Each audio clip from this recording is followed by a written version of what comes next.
Principal Matthews was enjoying his coffee Monday morning, pleased that he'd finally fired the weird janitor who never talked to anyone, when 3 black SUVs pulled up to Lincoln Elementary and 6 FBI agents in dark suits walked through his front door asking, "Where is Thomas Quinn?"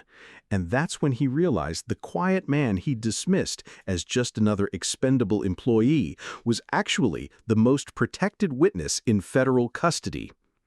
The morning started like any other at Lincoln Elementary School, with the familiar sounds of children's laughter echoing through hallways, teachers preparing for their first classes, and the soft hum of fluorescent lights that had been flickering since the Carter administration. Principal Robert Matthews sat in his office, reviewing the weekend's emails while sipping from his favorite mug, a gift from last year's graduating class that read "World's Greatest Principal" in fading letters that he secretly suspected were purchased in bulk. For the first Monday in 3 years, Matthews felt a sense of relief that surprised him with its intensity. The source of that relief was simple.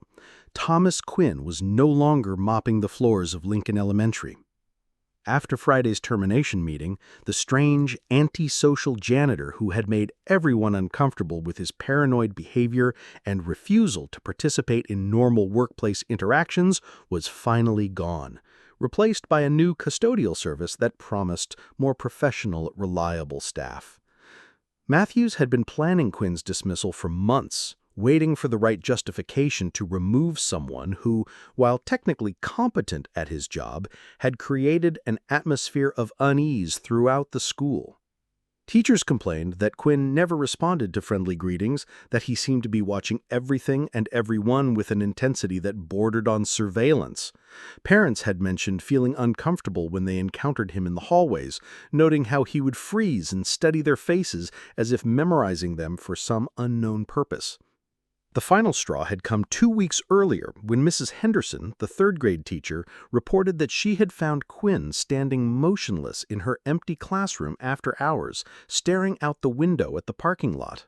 When she asked what he was doing, he had simply said, "Making sure nobody's watching," and walked away without explanation. The incident report that followed gave Matthews the documentation he needed to justify termination for creating an unsettling work environment. Friday's termination meeting had been brief and one-sided.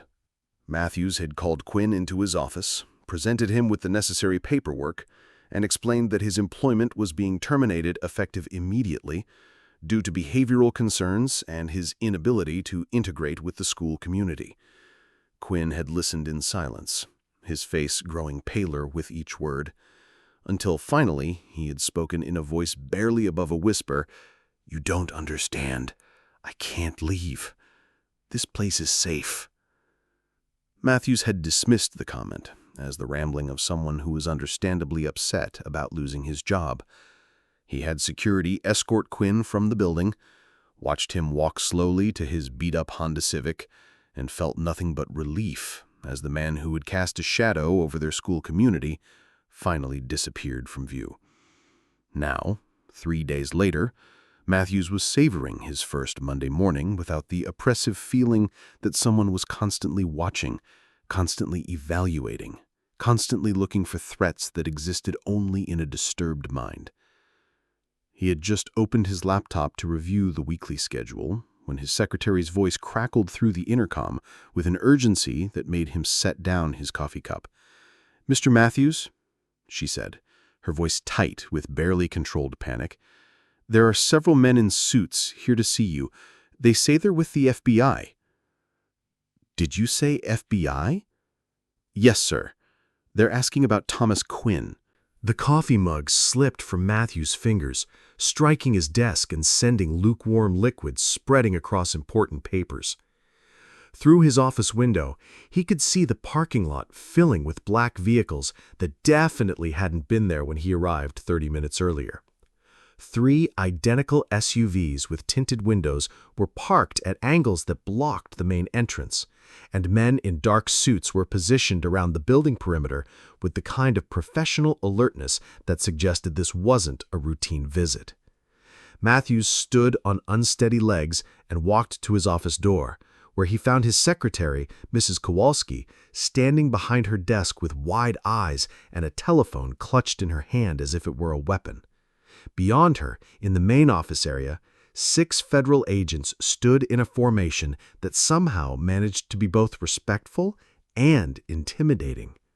Their leader, a tall woman with steel-gray hair and eyes that missed nothing, stepped forward as Matthews appeared. "Principal Matthews?" she asked, though her tone suggested she already knew the answer. "I'm Special Agent Patricia Vance, FBI. We need to speak with you about Thomas Quinn immediately." Matthews felt his throat constrict.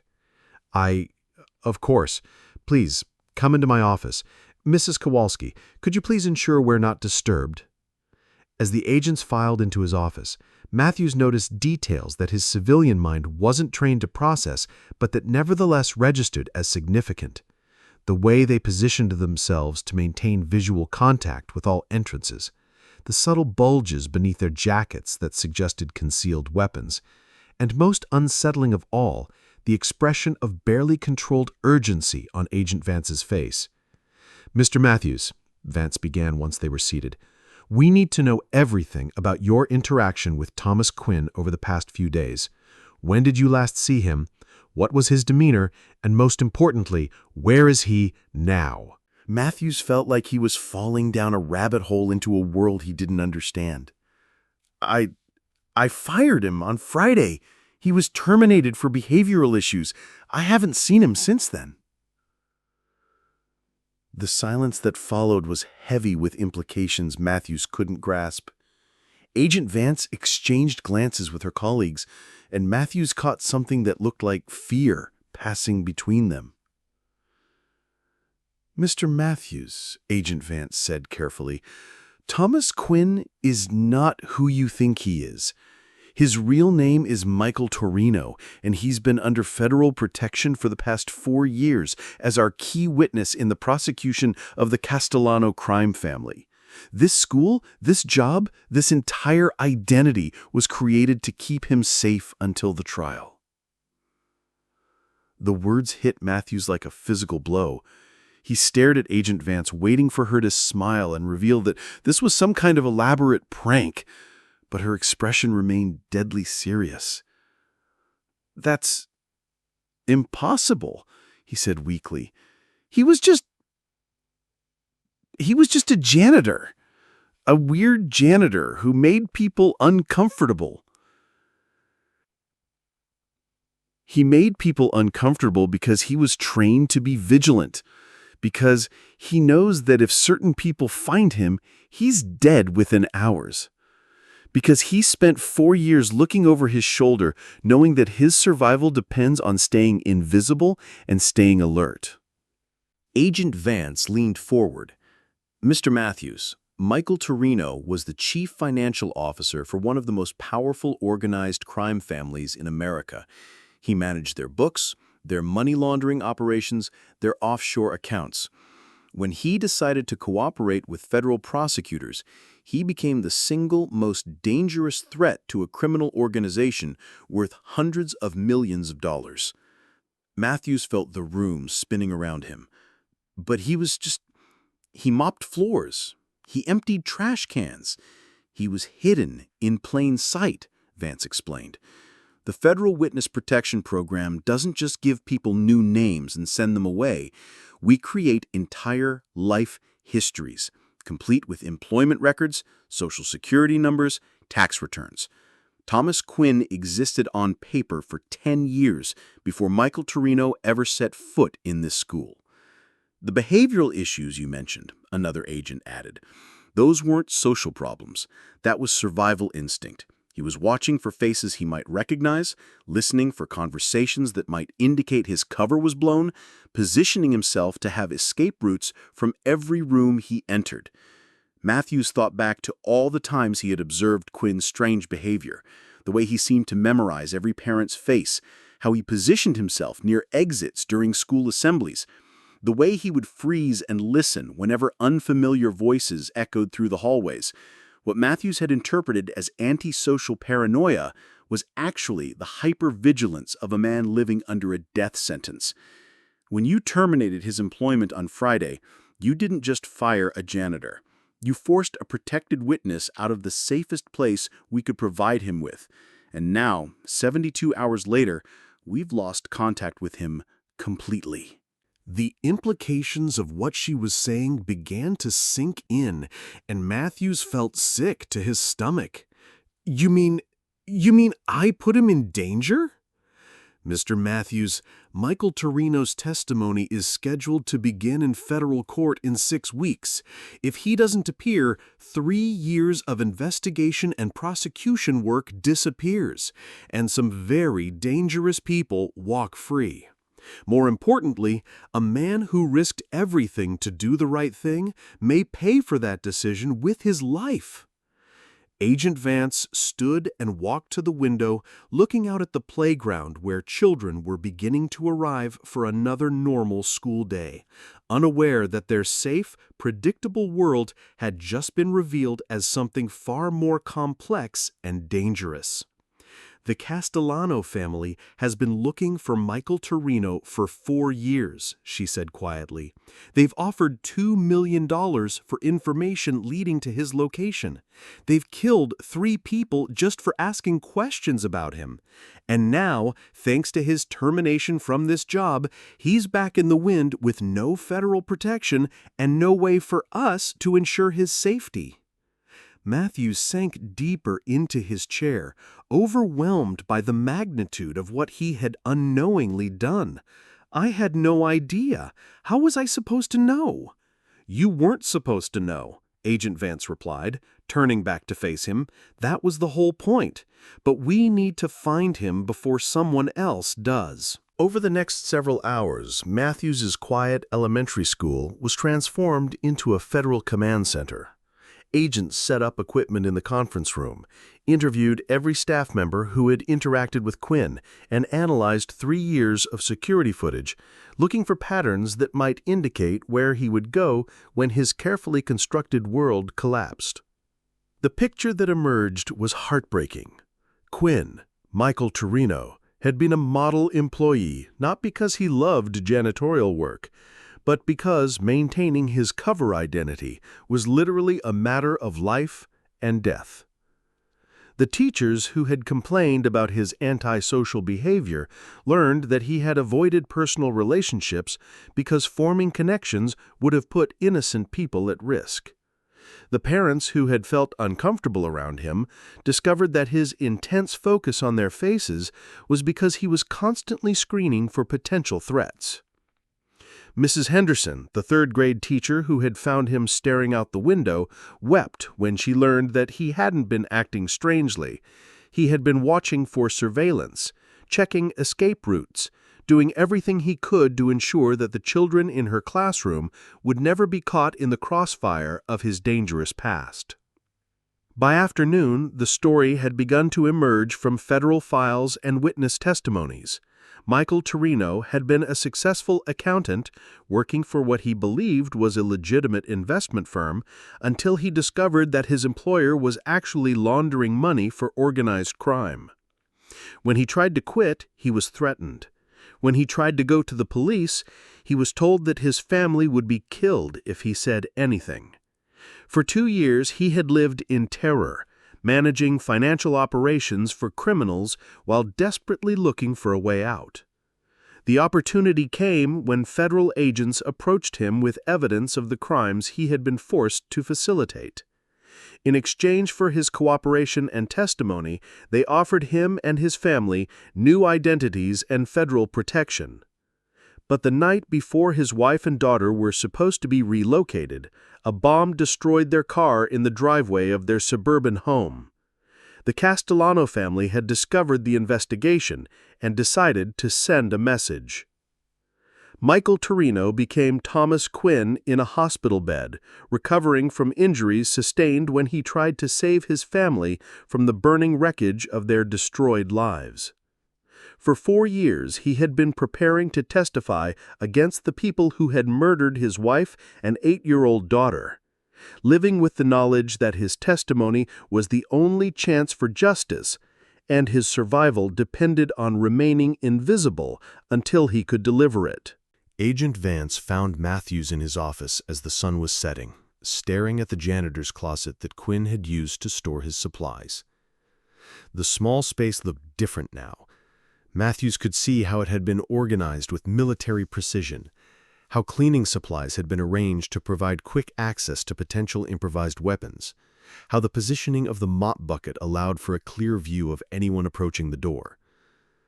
"We found him," she said quietly. Matthews looked up, hope and fear warring in his expression. "Is he—" "He's alive. Safe. He had a backup plan. A motel room 3 towns over, where he's been staying since Friday. Paying cash and staying off all electronic grids. Our protection detail is with him now." Matthews felt relief flood through him, followed immediately by a crushing sense of guilt.